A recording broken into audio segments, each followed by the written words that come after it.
Salut les sportifs, c'est l'heure de votre journal des sports du lundi 16 septembre 2024. Au programme du triathlon avec un titre de champion de France à aller décrocher, la rentrée à la maison pour Chaland au basket et Pouzauges en handball, et puis un bel exploit sur les pelouses de la Coupe de France. Et on démarre avec ce qui était l'un des événements du week-end. Saint-Jean-de-Mont accueillait la finale des championnats de France par équipe de triathlon. Le suspense était surtout du côté des garçons en D1 avec un réel espoir de décrocher le titre pour les Sablais.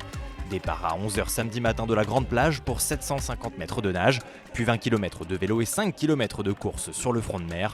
Comme la semaine passée sur la précédente étape, la décision se fait au sprint et scénario identique. Dorian Coninx vient souffler la victoire au licencié des Sables Pierre Lecor. Deuxième en équipe samedi, les Sablais étaient pourtant tout proches, mais au général, le titre de champion de France revient au club de Liévin.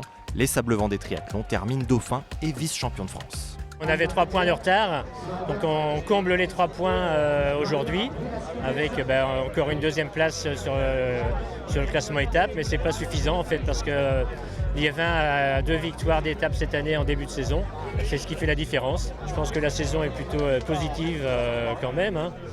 Et puis pour l'instant, on va se satisfaire de ce résultat. Et puis côté Sablais, on n'oubliera pas non plus chez les féminines, un peu plus tôt samedi matin, le très beau succès de Jeanne Leher sur cette dernière étape des championnats de France. Du côté de la salle Michel Vrignot, vendredi soir sonnait l'heure de la reprise en National 1 pour le Vendée Chaland Basket. Première journée à la maison pour le VCB face à Toulouse. Entrée en matière convaincante pour le groupe de Sébastien Lambert, largement remanié à l'intersaison.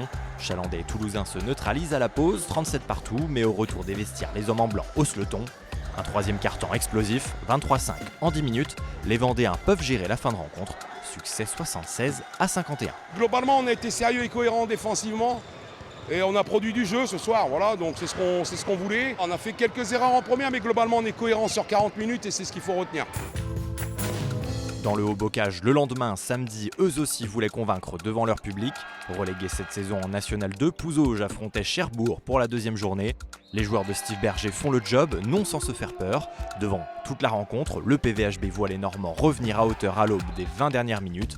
Mais avec du caractère, les Pouzaugais reprennent les rênes, solides et tranchants au bon moment. Victoire 31-27. Les jaunes et noirs lancent leur saison et gagnent enfin à la salle de l'Étoile, 16 mois après leur dernier succès à domicile.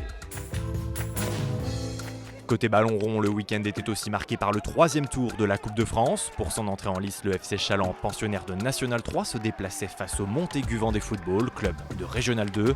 Si Chaland ouvre la marque à la 29e minute par Moricone, les Bleus et Noirs ne lâchent rien et d'un coup franc de plus de 40 mètres dans les arrêts de jeu de la deuxième mi-temps, Alexandre Ernoult délivre les siens. Place au tir au but au stade municipal de la Boissière de Montaigu. Une séance à rebondissement. Les gardiens s'y collent, Étienne Métro ne convertit pas, Kylian Martin saisit sa chance et c'est au fond. Le Montaigu Vendée Football élimine Chaland et file au 4e tour de la Coupe de France. Un dernier rendez-vous pour les IMOCA avant le Vendée Globe. Samedi, c'est Charlie Dalin qui remporte le défi Azimut et ses 48 heures en solo dans l'Atlantique au départ et à l'arrivée de Lorient. Le skipper de Massif Santé Prévoyance, déjà l'un des grands favoris pour le Vendée Globe, confirme qu'il faudra bien compter sur lui dès le 10 novembre prochain. Et puis, il est l'un des autres vainqueurs à avoir marqué le week-end. En Turquie, le coureur du team Total Energy Mathieu Burgodeau remporte le Tour d'Istanbul. Vainqueur de 2 des 4 étapes, le Vendéen a tenu bon pour remporter la première course à étapes de sa carrière. Bravo Bigorneau!